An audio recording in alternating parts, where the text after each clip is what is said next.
नमस्कार. नवीन व्हिडिओ सोबत पुन्हा तुमचे स्वागत. खारघर टू म्हैसूर ट्रिपच्या तिसऱ्या पार्टमध्ये आपण पाहिले होते आम्ही कुठे राहिलो आणि ते रिसॉर्ट कसे होते याच्याबद्दल सविस्तर माहिती दिली होती. आज आम्ही नाश्ता करून निघालो आहोत सिटी टूरसाठी. म्हैसूरमधील सिटी टूरचं सर्वात प्रथम आकर्षण असलेले ठिकाण म्हणजे म्हैसूर पॅलेस.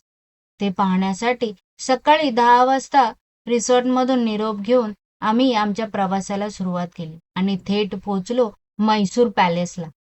म्हैसूर पॅलेसच्याच बाजूला असलेल्या पार्किंगमध्ये कार पार्क करून प्रवेशद्वारापाशी असलेल्या तिकीट काउंटरपाशी आम्ही जाऊन पोहोचलो. मोठ्यांसाठी 100 रुपये आणि लहानांसाठी 50 रुपये अशी प्रवेश फी देऊन तिकीट तपासणी करून दक्षिण दरवाज्यातून आम्ही मुख्य पॅलेसच्या दिशेने गेलो.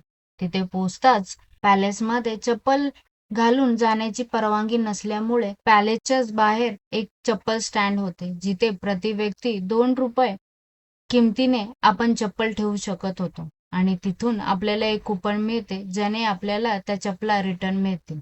चप्पल स्टँडच्या समोरच प्राथमिक उपचार केंद्र, पाणी पिण्यासाठी व वॉशरूम जाण्यासाठी व्यवस्था होती व खरेदी करण्यासाठी दुकान सुद्धा होते. पॅलेसमध्ये जाण्याआधी पुन्हा एकदा तिकीट तपासणी होती. त्याचबरोबर आपल्याबरोबर कोणताही कॅमेरा व खाद्यपदार्थ व पाणी आतमध्ये घेऊन जाण्यास सक्त मनाई आहे. परंतु आपला मोबाईल आपण आपल्याबरोबर नेऊ शकतो. मोबाईलने थोडीफार फोटोग्राफी व शूटिंग आपण करू शकतो. पॅलेसमध्ये आत येतच आपल्याला सर्वात पूर्वी म्हैसूर पॅलेस असलेल्या चंदनाच्या लाकडामधील नमुना व काही मूर्त्या ठेवलेल्या दिसतील. तिथून पुढे आल्यानंतर आपल्याला पाहायला दिसते ते म्हणजे मयूर सभागृह, ज्याच्या आजूबाजूला पूर्वी घडलेल्या इतिहासाचे चित्रांद्वारे प्रदर्शन केलेले आहे.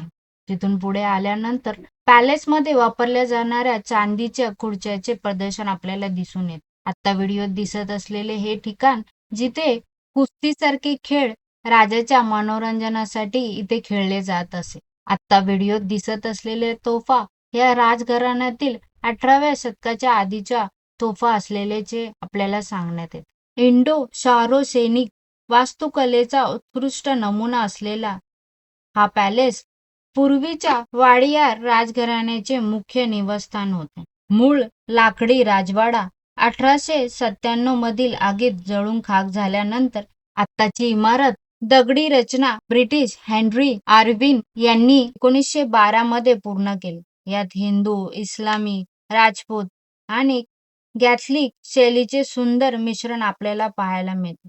राजवाड्याच्या आतील भागात आकर्षक खांब व काचेचे छत, कोरीव लाकडी दरवाजे आणि बेल्जियमचे झुंबर आपल्याला पाहायला मिळते. पॅलेस पाहण्यासाठी 1.5 ते 2 तास लागतात. पॅलेस पाहून झाल्यानंतर मागच्या बाजूला आपण जेव्हा पॅलेसमधून बाहेर येतो तेव्हा अजूनही राजघराण्यातील वाडिया घरातील परिवार सदस्य आपल्याला तिथे राहत असल्याचे दिसून येते. म्हैसूर पॅलेसच्या आवारामध्ये वेगवेगळ्या देवी देवतांचे 3 ते 4 मंदिरं पण आपल्याला दिसून येतात, जे वास्तुकलेने समृद्ध आहे. आता आपल्याला दिसत असलेला परिसर हा पॅलेसच्या समोरचा आहे. इथे जाण्यासाठी कुठल्याही प्रकारचे तिकीट नाही. तुम्ही किती वेळ पण इथे थांबू शकता व खूप सारी फोटोग्राफी करू शकता. रविवारी व सणावाराला पॅलेसला केली जाणाऱ्या लाइटिंगचा आनंद आपण ह्या एरियामध्ये येऊन घेऊ शकतो. त्यासाठी कुठल्याही प्रकारचे चार्जेस आपल्याला मोजावे लागत नाही. पॅलेस पाहून झाल्यानंतर आम्ही पॅलेसचा निरोप घेऊन पुढच्या ठिकाणासाठी निघालो आणि थेट पोहोचलो म्हैसूरमधील सर्वात मोठे व जुने असलेले प्राणी संग्रहालय पाहण्यासाठी. इथेही जाताना आपल्याला कुठल्याही प्रकारचे खाद्यपदार्थ व प्लास्टिकची बॉटल नेण्यास सक्त मनाई आहे. या सर्व गोष्टींची तपासणी करून आपल्याला तिकीट काउंटरच्या दिशेने जाण्यासाठी परवानगी दिली जाते. तिकीट काउंटरवरून मोठ्यांसाठी प्रति व्यक्ती 100 रुपये आणि लहानांसाठी 50 रुपये असे तिकीट घेऊन आपण तपासणी करून प्राणी संग्रहालय पाहायला सुरुवात करू शकतो. प्राणी संग्रहालय हे मोठे असल्यामुळे इथे इलेक्ट्रिक गोल्फ कारने पण आपण संग्रहालय फिरू शकतो. त्याचबरोबर हँडिकॅप लोकांसाठी व्हीलचेअरची पण व्यवस्था आहे. या प्राणी संग्रहालयाचे मूळ नाव श्री चामराजेंद्र झूलॉजिकल गार्डन असे आहे, ज्याला म्हैसूर झू पण म्हणून ओळखले जाते. या प्राणी संग्रहालयाची स्थापना 1892 मध्ये महाराजा चामराजा वाडियार 10वे यांनी खाजगी प्राणी संग्रहालय 10 एकरात सुरुवात केली होती. आता मात्र 157 एकरांमध्ये हा संग्रहालय पसरलेला आहे, जिथे यशस्वीपणे संवर्धन प्रजनन केले जाते आणि ह्या यशस्वी गोष्टींसाठी ते जगभर प्रसिद्ध सुद्धा आहे. ह्या प्राणी संग्रहालयामध्ये 150हून अधिक विविध प्रजातींचे 1400 प्राणीगृह आहे, ज्यामध्ये सिंह, वाघ, बिबट्या, जाग्वार, चित्ता, गोरिला, चिंपांझी, आफ्रिकन, आशिया हत्ती, पाणघोडे, गेंडे, जिराफ, झेब्रा, ॲनाकोंडा, मगरी असे बरेचसे वेगवेगळ्या प्रजातींचे प्राणी, पक्षी या ठिकाणी आपल्याला पाहायला मिळते. बऱ्याच वेळा आपण जेव्हा राणीच्या बागेत भेट देतो तेव्हा क्वचितच काही प्राणी आपल्याला पाहायला मिळतात, पण इथे जगभरातील विविध प्रकारचे प्राणी आपल्याला पाहता येतात आणि ते पाहण्यासाठी व्यवस्थित अशी जागा सुद्धा त्यांनी सुटसुटीत बांधलेली असून आपल्याला खूप वेळ प्राण्यांचा आनंद घेता येतो. म्हैसूरच्या मध्यभागी 157 एकरामध्ये पसरलेले हे प्राणी संग्रहालय, त्यातील 113 एकर हे बचाव व पुनर्वसन केंद्राचा समाविष्ट आहे, तर बाकीच्या परिसरामध्ये आपल्याला संग्रहालय पाहायला मिळते. त्यामुळे हे प्राणी संग्रहालय पाहण्यासाठी आपल्याला 2 ते 3 तास लागतात. प्राणी संग्रहालय फिरत असताना जागजागी वॉशरूम व पाणी पिण्याची व्यवस्था आहे आणि प्राणी संग्रहालयाच्या आत एक रेस्टॉरंट सुद्धा उपलब्ध आहे, जे तुम्हाला तिथे लावलेल्या प्रत्येक ठिकाणी असलेल्या मॅपच्या साहाय्याने तुम्ही तिथपर्यंत पोहोचू शकता. सुंदर अशा प्राणी संग्रहालयाचा आनंद घेऊन आम्ही प्राणी संग्रहालयाचा निरोप घेतला.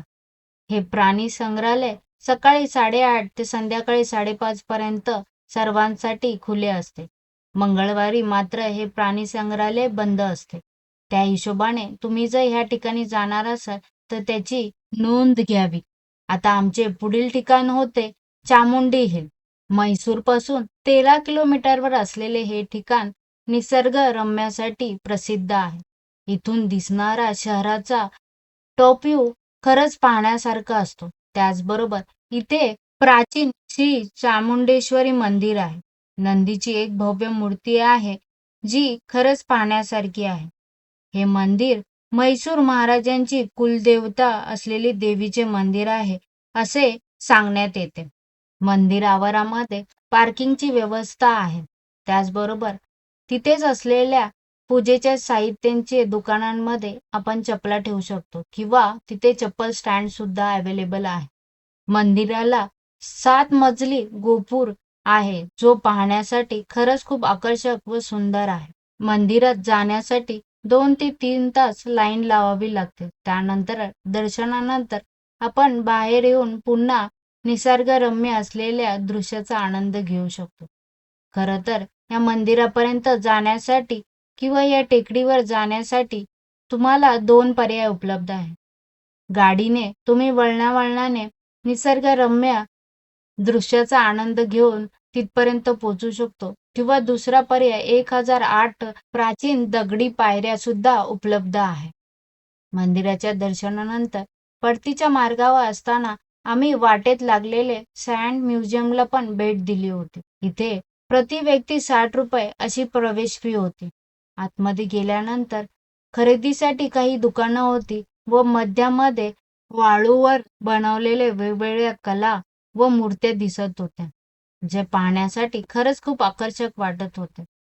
प्राण्यांपासून देवतांपासून कार्टूनपर्यंत सर्व गोष्टी त्यांनी वाळूवर कोरलेल्या होत्या, ज्या पाहण्यासाठी खरंच खूप छान वाटत होत्या.